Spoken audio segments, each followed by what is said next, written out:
If you can't beat them, then you pop them. You can't man them, then you mop them. You can't stand them, then you drop them. You pop them, cause we pop them like overred and vodka. C3, okay, a millionaire. I'm a young money millionaire.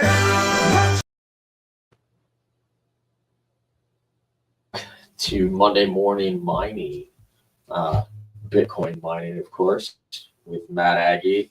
I'm Sean Ristau, and we got a shortened week here. Thanksgiving, so a lot of people are traveling. People are not in front of their computer. I will not tell my wife that I'm in front of the computer. She'll just see me.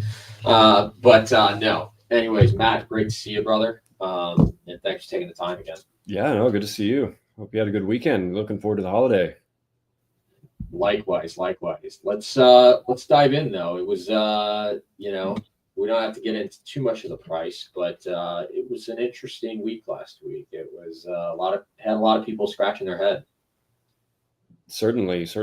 I think we spent the last couple of weeks talking about some off-grid mining use cases, flare gas mining. So we thought we'd spend this week, try out a new structure here with some mining news and just give some top headlines.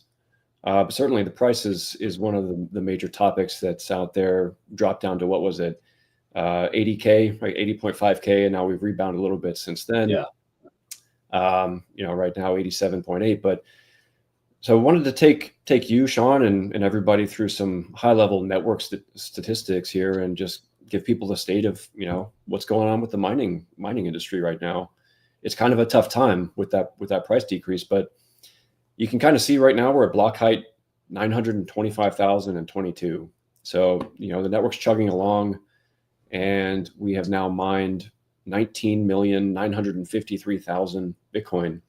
So one of the big news things last week, Sean, I don't know if you saw it, we've now mined 95% of the Bitcoin supply that will ever exist. So only 5% left.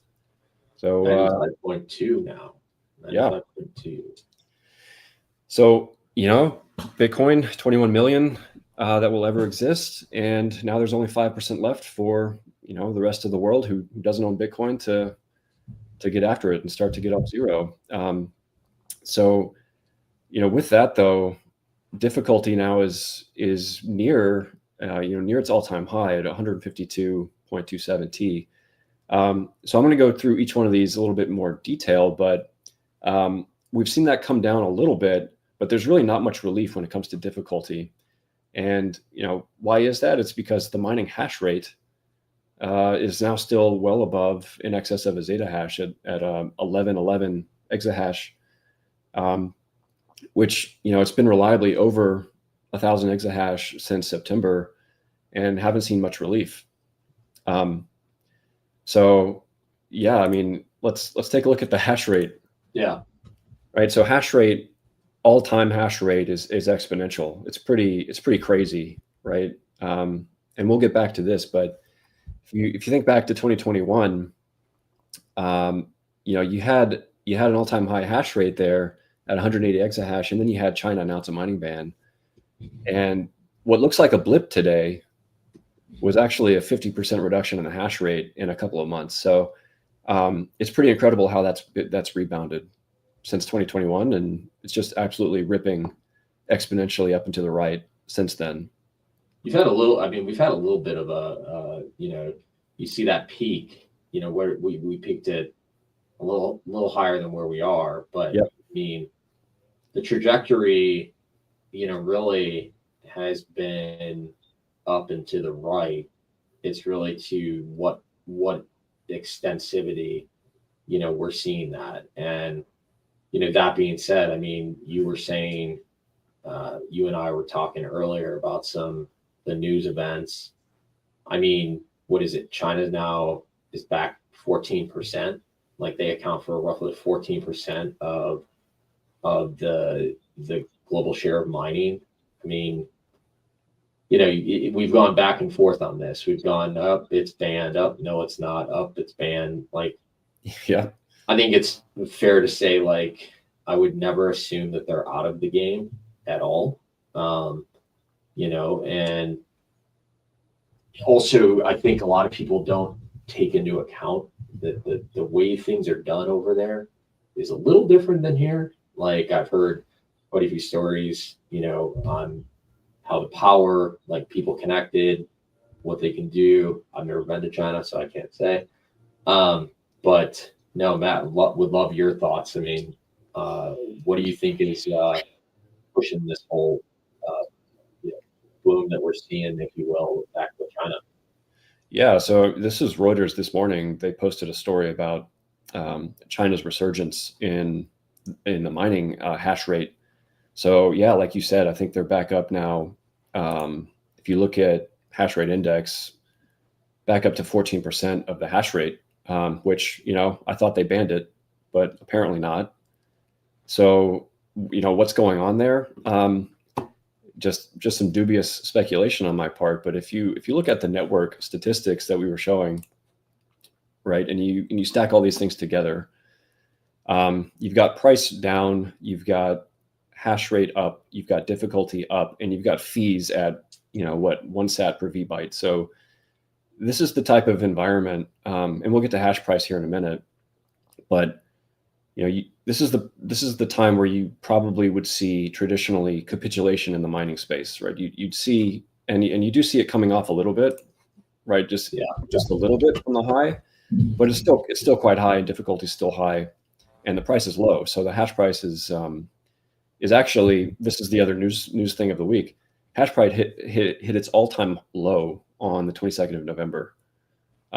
So it's really never been worse for Bitcoin miners, especially if you're someone that's grid connected and paying higher electricity prices. You're really getting squeezed right now. So kind of back to what's going on with China, like why aren't we seeing more capitulation in the hash rate? You've got big players, China, Russia, and others in the mix. And you kind of start to ask yourself, are these really price insensitive miners? Are these people who can take this kind of an environment on the chin and keep going?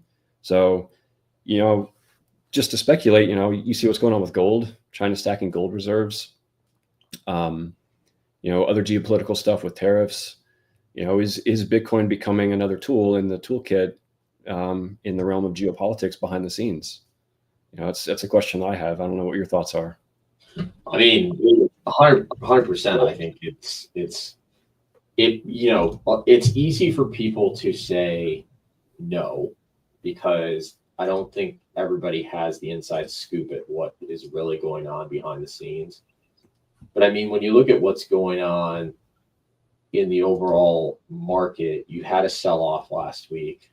You had JP Morgan came out and said, oh, it was all retail driven, majority retail driven. Their floor, they think the bottom is around 85. Well, we kind of bumped around on that. But then now you have, you're still hearing talk from politicians about Bitcoin. You're not hearing that it's a scam like you did before. China's been somewhat quiet about Bitcoin as of late. There hasn't been a lot out of there. And then you're not hearing as much, at least I'm not hearing as much negativity here in the US or fear, I would say. I know we have the fear index and it's down to like this record low, but I mean, I think everybody's held up. Everybody currently is held up on this mindset of basically like, well, is the, we have Bitcoin doing this right now. Is it the same cycle as before? And I mean, this is a loaded question that has been, it comes up. I mean, I think on every TV show it's been on as of late. And that being said, like, I don't think it's the same cycle. I don't think it's the same. I don't think all the cards are the same here. You have a lot more people in the mix. Obviously BlackRock is really doing what their customers want. They're just effectively servicing on behalf of those customers. But the fact that they're in the mix, and Fidelity and all these other big companies are in the mix buying and selling, I don't know. I mean, it's still volatile, but I don't think you're going to see. I don't think we're going to see what we saw before. Yeah, it'll be interesting to see what happens with the 4-year cycle theory. This time is different though when you look across a bunch of different metrics. We had the all-time high in U.S. dollar price terms before the halving. You've seen several different kind of 30% drawdowns from the highs, repeated numbers of times. And now we're pushing into Q4 in the post-halving year, and this is traditionally when you start to enter the bear market. So it'll be interesting to see what happens. But regardless of price, the Bitcoin network is telling a different story with the up and to the right hash rate, and it just keeps plugging away block after block on average every 10 minutes. And they say price follows hash rate, so it's kind of telling a different story than price is right now. Well, yeah, I think price has also been. So I had a call this morning, and the whole thing is basically like, I think people have this fallacy that they think, oh, this time it's going to go parabolic and it's just going to go to the moon and never come back down. I mean, we've seen this story before. Humans also do not adapt as well to change. So when you have this change, Bitcoin is still very new to a lot of people. Now, granted, me and you, we think, eat, sleep, and think about it, 24/7. But to the average person, it's not as big of a deal in their day because that's not what they're focused on. But I think as you don't have such negativity when these corrections happen, it's starting to become more commonly accepted and normal, as are the mining companies realizing, hey, maybe we have to diversify. We have our Bitcoin mining. That's one of our core structures. But then we also want to get into other things that we can turn into a profit center while still, having all these the core Bitcoin mining. That being said, I think to your point, this will help a lot of these miners get through a lot of the pain points they're having. Yeah, that's spot on. So great segue into the hash price here, right? So I mentioned it earlier, but last week on the 22nd was actually the all-time low hash price. So at the same time, you're seeing increased difficulty, increased hash rate. But you've seen I think it's important to explain what is the hash. So why don't you explain that to the average user, like what is the hash price? Yeah. So I mean, it's like basically the expected value of 1 terahash per second of hashing power per day, right? So it's here you're seeing the US dollar per petahash per day. So it's basically the amount of revenue that miners are pulling in. And maybe that's not exactly right, but it's basically how profitable or how much revenue the miners per terahash are pulling in, and it's going down, right? So as a unit rate, it's going down per terahash. So that means if they're doing the same amount of work, they're now earning less value from that work in terms of US dollars. So when you see this is quite a bumpy ride, but let me bring up the 5-year hash price here. So you can kind of see, I was thinking about this earlier today, right before the halving, I mentioned the all-time high in US dollars was right before the halving, the cycle. And so you actually saw hash price, some of the best that it's been in a couple of years since the prior bull market. And then of course the halving came in and cut that down. But really what you're seeing right now over the last couple of months is almost, if you're measuring your success in terms of US dollars, you're almost seeing an artificial halving right now. Right, you can kind of think about it that way because the hash price is down 40 to 50% in a couple of months. So it's not an overnight cut in the revenue for miners, but it's been a slow drawdown 40, 50%. And so if you're a miner that's paying your bills in dollars, if you're converting your Bitcoin to dollars, then you're making 50% less money than you were a couple months ago.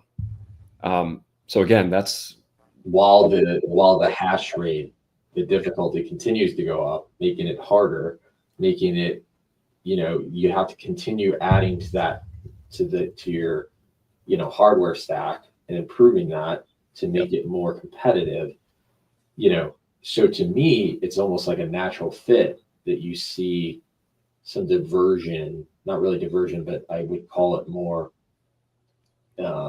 branching out into these other things. Because think of, if you can have your data center, let's say, be 50% AI, 50% Bitcoin, and that 50% AI is going to cover the cost of what you're doing, what you're mining, you know, a good chunk of it on Bitcoin. It's not a bad way to look at it. Absolutely. If you're solely reliant on Bitcoin and you have to sell it for US dollars to pay your bills, then you're hurting right now. That's why you see a lot of companies pivoting and migrating to AI and HPC. The margins are much better, and you know, call this an artificial halving because they're not getting less Bitcoin per block. It's the same amount of Bitcoin right now. Yeah. So if they can hold on to it and have other means of revenue to pay their bills or get through this period of time, then they can recover, right? The Bitcoin price can recover and appreciate. So yeah, that having another source of operating income, revenue, profitability helps diversify their operations to get through periods of time like this. 100%. I mean, and I'm just seeing over the news right now, you know, Chinese president, Xi invited Trump to visit in April to, you know, China. So it's going to be interesting to see how all this shakes out. I do think, kind of circling back really quick, I think anybody that counts China out on mining, I think is crazy, because that's just not how they work. Like, they don't operate that way. Like, they want to get into the game as well. And, you know, so I think we're going to see a lot of bigger countries come back into the game. Because keep in mind, their cost of power is a lot cheaper than our cost of power. Yep. So yeah, they're deploying. You know, it's always in the news how much solar they're deploying, and you know, Bitcoin mining, as we know, is a good way of taking advantage of excess renewables that are not productive when they're overproducing. I don't know that they're doing a lot of this at the moment, but it could be one of the things that, along with their solar energy capability, they're also deploying Bitcoin mining to take advantage of that. Yeah. I think the other thing on the mining side, you know, talking about profit and reward, like how about the solo miner that scooped up? Yeah. What was it, 200 grand, 265,000? Yeah. So switching gears from nation states to solo miners mining in their house. Last week, we also had another solo block be won by, we think it's a BitX Gamma, mining on CKPool, solo mining. So yeah, you know, it'd be interesting to get your thoughts on solo mining. I'm a big fan of it. In fact, we're trying to schedule a guest to come on and talk about the solo mining, home mining revolution, and what they're doing and how that all has evolved. And we're working on getting that scheduled. But and in fact, this morning he told me, you know, they're so busy because it happened last week that they're frantically filling a bunch of orders for these home miners. So yeah, it's like winning the lottery. I think it's one of those things. Like, I mean, I don't see any issue with it, and I think I think we're gonna see it more and more, to be honest with you. Yeah, that's it's kind of my thesis long term, is nation states and then home miners is kind of the way it shakes out. But yeah, we'll see. It's certainly good for this person who won some Bitcoin, earned some Bitcoin, I should say. All right. Yeah, that was. I mean, yeah, no, the only thing I was going to say on that really quick is, you know, when you look at everything going on, I think it kind of also bodes into the whole topic of, with mining, like, people, there is still this want to control and want to be part of, like, not just get into it just to, like, hope the price continues to go up. People want to also be part of the overall ecosystem. And I think this really allows people to participate at a different level than just being like, hey, I bought my Bitcoin and now I'm just holding on to it. Absolutely. Yeah, it's a great way to learn they're good educational tools to figure out how to set up a pool and, deal with rewards and even run a node. All those kinds of things are cool. 100%. Yeah. Well, what are we thinking for next week, Matt? What are we thinking on who we're going to potentially have on the show? Well, we're talking to several people. There's a lot of trends. We've talked about off-grid mining. It'd be cool to explore dual use. And so, like, now that we're approaching winter, and at least for The heat. the northern hemisphere, talk about heat and home mining with heaters and that whole trend that's playing out. Also the home mining, BitX style movement that's taking place. That's cool. But we'd also like to talk to, and we're working with scheduling, big, tier 1 type public miners, and get their take on what's happening with the industry, the pivot to AI and HPC and the like. So those are all things that are coming up for the show. 100%.